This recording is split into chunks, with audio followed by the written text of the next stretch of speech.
Alright, so now that we have all of our base maps done, we've got our epidermal, we've got our mid-scatter, we've got our subdermal, base spec, fine disp.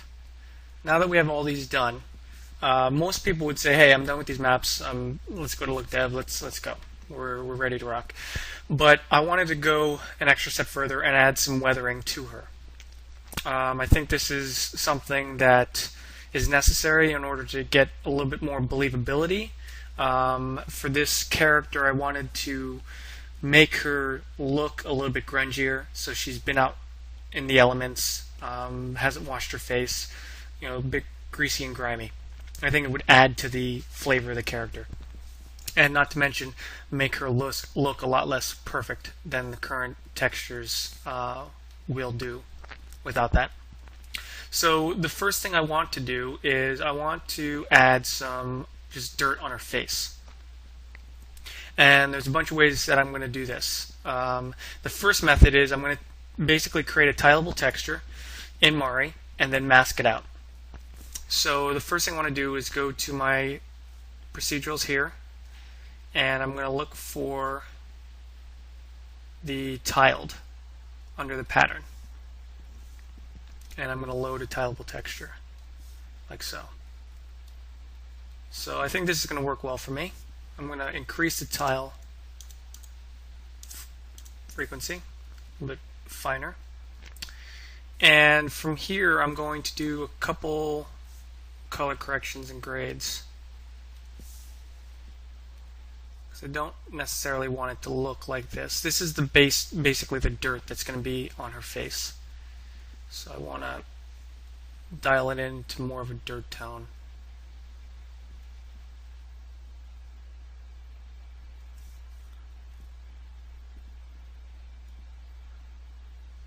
And let's add a couple more things. Let's do color balance.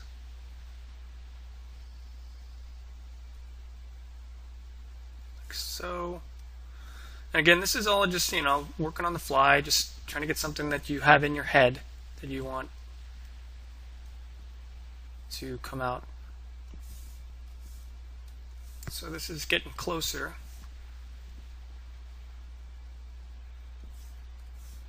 For me. And yeah, let's start with that. Let's see how that goes. And then in the layers, I'm going to add a layer mask and hide it.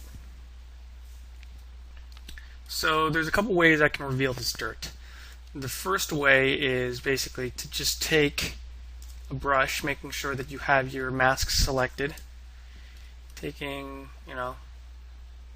something like this.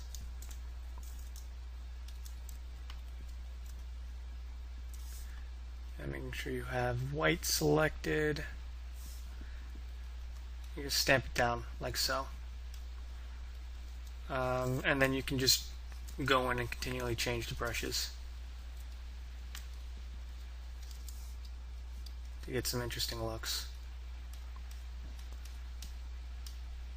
Like so. So you could do stuff like that. For me, it's not really working. I'm not really happy with this. So I'm going to start clean. I'm going to fill this with black.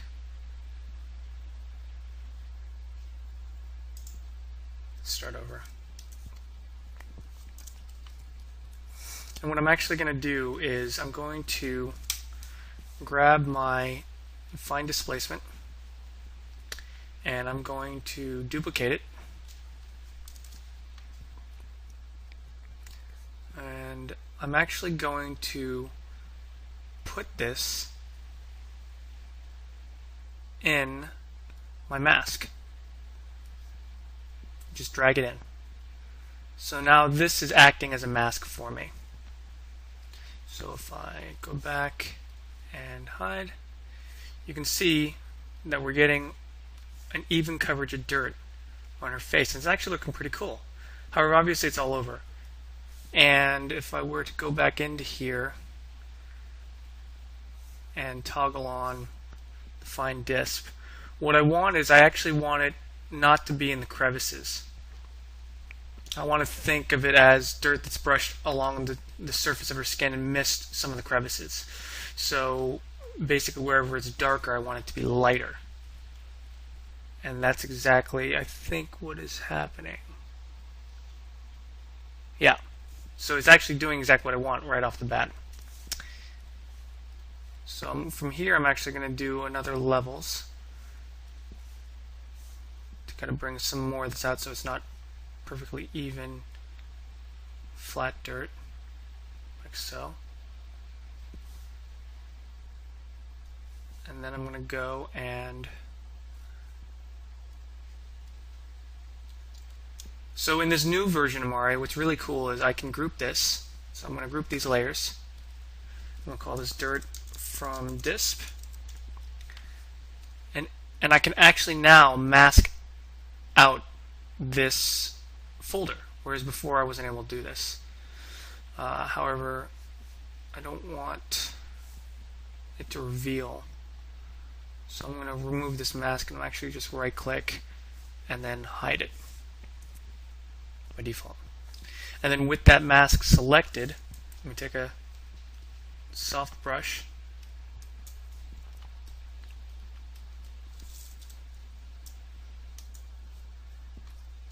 and I'm going to paint back in where I want some of this dirt. And now with the combination of an organic brush and the power of this mask, I can get some really cool looking results. So maybe some dirt under her eye, like so.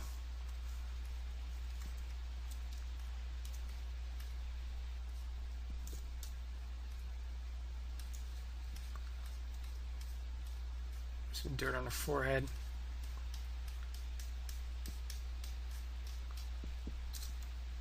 Like so.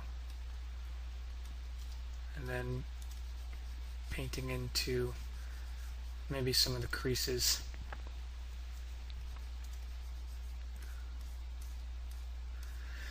Kind of heavily.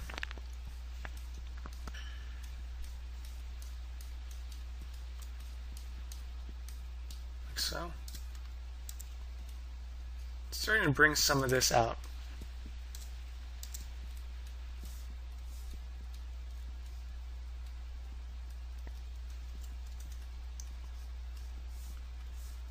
And you can always experiment with different brushes as well. See what kind of look you can get. And obviously the opacity of every brush.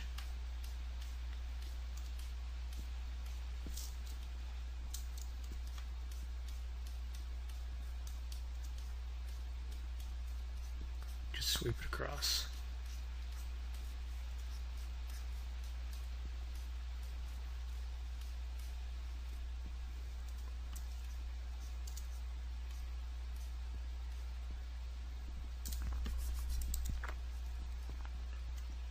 Now, obviously what I want to be careful of is I don't want this to start looking like she's been bruised. So actually what I want to do is go inside this levels here and crank it even more.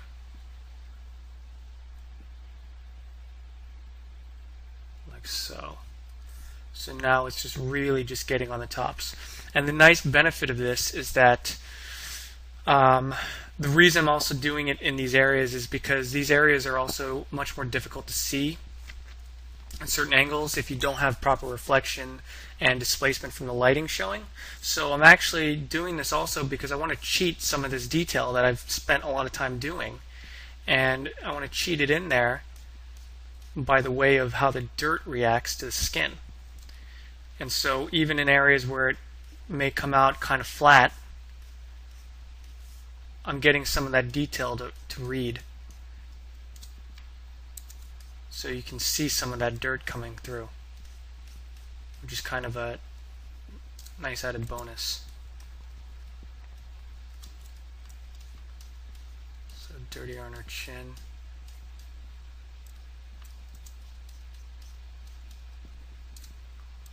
I'm just arbitrarily putting this in areas that I think may look cool and will pick up. And then just, experimenting with different brushes. It's an interesting one. Maybe some on her neck. And see, this mask is super powerful. And I really don't have to do much to get the sense of dirt on her skin, which is really cool. And it's very gestural at this point, which is also nice because it allows you to be a bit more artistic on the fly.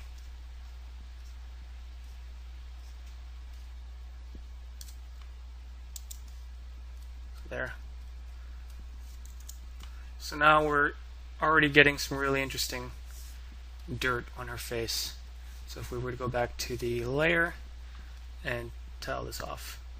So this is bringing her more in the kind of the real world, where she's not perfectly clean. And as you can see, this area seems very flat, but with that dirt, you get the sense of those pores. And you also get the sense of the dirtiness on her face, which is really nice, and it's going to read really well in the rendering. So I can spend all day kind of finessing this to my heart's content, but for now I'm going to leave it as is. So as you can see, you can get some really, really intricate results very quickly just by implementing some of the maps that you've already created. So I'm pretty happy with this. So typically, in production, and depending obviously where you are, you would supply this dirt mask that you've created as a separate texture. So then the look dev can grab that mask and do what they want with it. For personal projects, especially for this one, what I ended up doing was just taking this dirt. Actually, I'm going to recall this. I'll rename this. And I took this dirt and actually baked it into the color, subdermal color, and the mid scatter, because I'm not using fancy shader setups, and I know that this dirt, I want it to block out some of the scatter color and some of the actual color of what I've already painted. So by putting it into each one of these layers, it's essentially doing what I want. So what I ended up doing is I just grabbed these, I grouped them, called this epidermal cull.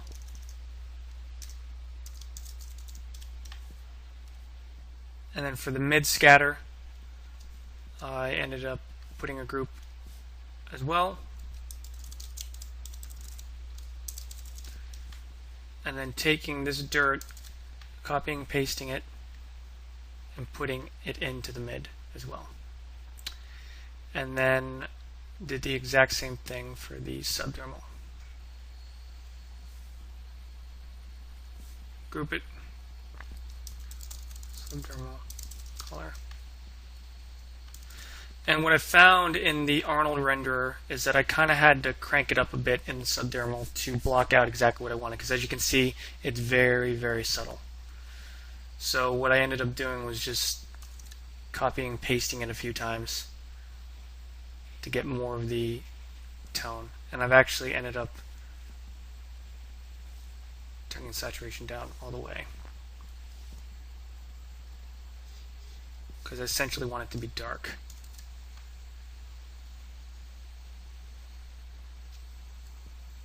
Like so. And then from here, I actually want to take it even darker.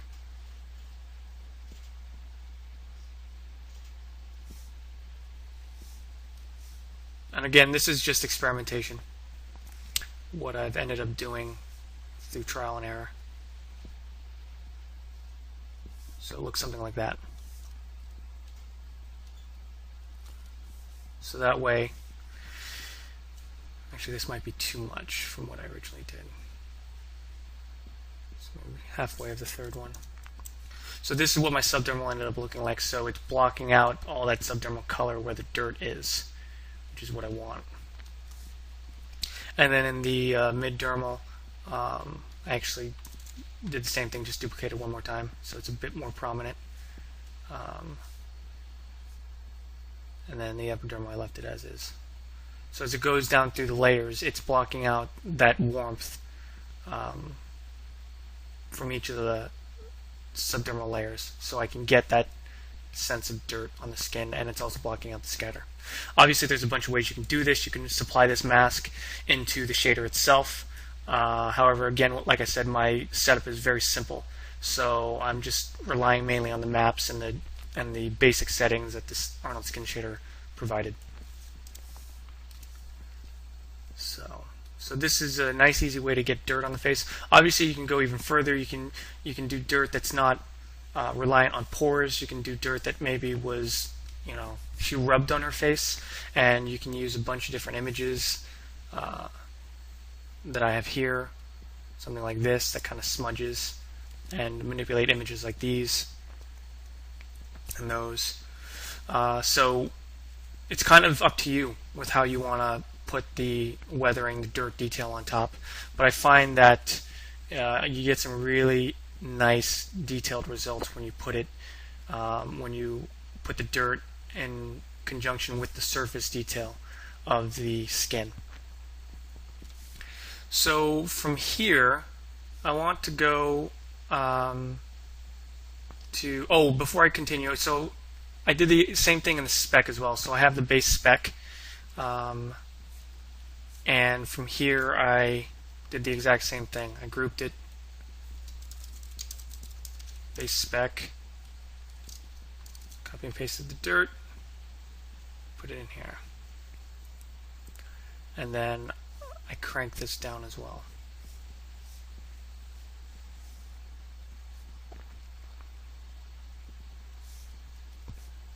I don't want it to block too much of the spec out, but just enough that it's not perfectly clean skin.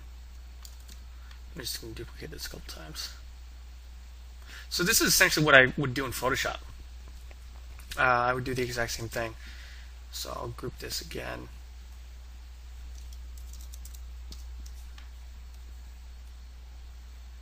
So then I get a little bit more breakup from my original spec maps, which is what I want. So yeah, like I said, in Photoshop I do the same thing. I just do layers and layers and layers. So you can see with these layers it's set up exactly like Photoshop. So the way you're used to working, it's going to all come flooding back, and you're like, oh man, there's so much more I can do here. I can mask out folders, I can mask out layers, I can add adjustment layers that are non-destructive. It's just really awesome. So I'm really excited about this version of Mari. So from here, I wanted to add one more kind of detail to her face. I wanted to add that kind of, I don't even know what it really is. It's just paint underneath the eye. I think it's to block out reflection of the sun to your eyes. I think football players use it, but whatever it is, I wanted to add that detail in there. So what I ended up doing was I went to my epidermal. I did another tileable, so pattern tiled. Honestly, it doesn't really matter what I grab, so I'm just going to grab the same thing. And then I'm going to call this face paint. And then from here, I'm going to do the similar adjustments.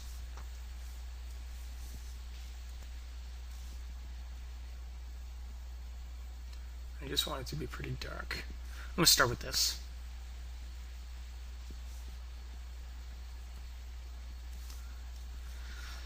And then with this, I'm going to go to the layers and hide.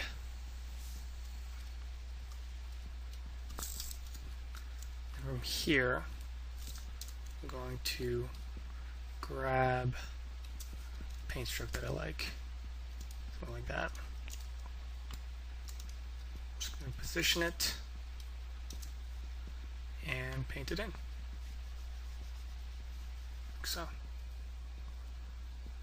Break that down and take a look. So yeah, that's pretty much what I want. Although I don't like this piece here, so I'm actually going to paint that back. I want it to make it feel like if you kind of spread this on with a finger or something. So I don't want anything that looks too contrived. So I'll get some of those pieces out. And then that's the basis for this. But I don't want it to be perfectly even either. So I'm going to take a really soft brush, knock down the opacity even more, and fade back some of these areas. It's not perfectly even.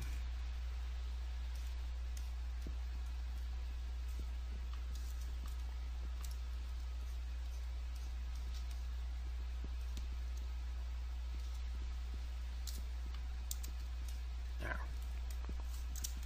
Pretty simple. And that's the basis for my face paint. And again, because it's a separate layer, I can take this and I'll put it into my put it in my subdermal, and I'll slightly cheat it into my spec. So I'll grab this guy, do the same thing, drag it in. Now I have it in my mid scatter. Do the same thing, drag it into my subdermal. Let's clean this up a bit.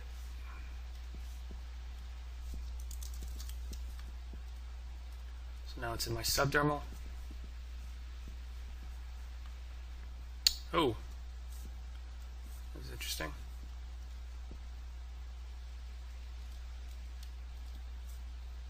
Let's turn that off and try that again. There we go. So it's in my subdermal, and then I'll grab it again and put it into my spec.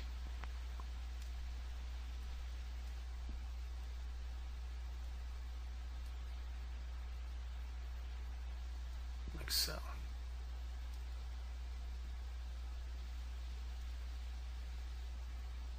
If I can get it in there. There we go.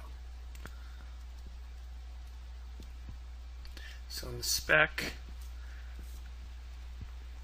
I'm actually going to fade it back even more. I don't want it to block too much of the reflection out, because then it's going to look really matte and kind of CG. So I just want just a whisper of it in there. So you still get some of that pore detail underneath, which is going to be important to get that surface quality reading properly. And there you have it. So that's an easy way to get some weathering. Obviously we can go even more depth if we wanted to add cuts and bruises. It's basically the same technique. You're just layering stuff on into each of the separate channels. But I hope this gives a pretty good view of how I've gone about adding some of the grunge and the weathering to her skin. So from here we're going to go into the entire process from start to finish, but this time covering the eyes. So instead of having you guys go back to the beginning and looking at how to paint all these different layers and stuff and different maps, I'm going to basically run through the entire process again, even from the UVs to final paint for the eyes, because I think it'll give you a nice refresher on what I've done so far. And also the eyes are the most important part of this asset. Without proper eyes and without solid textures, it's just everything else falls apart. So let's dive into that.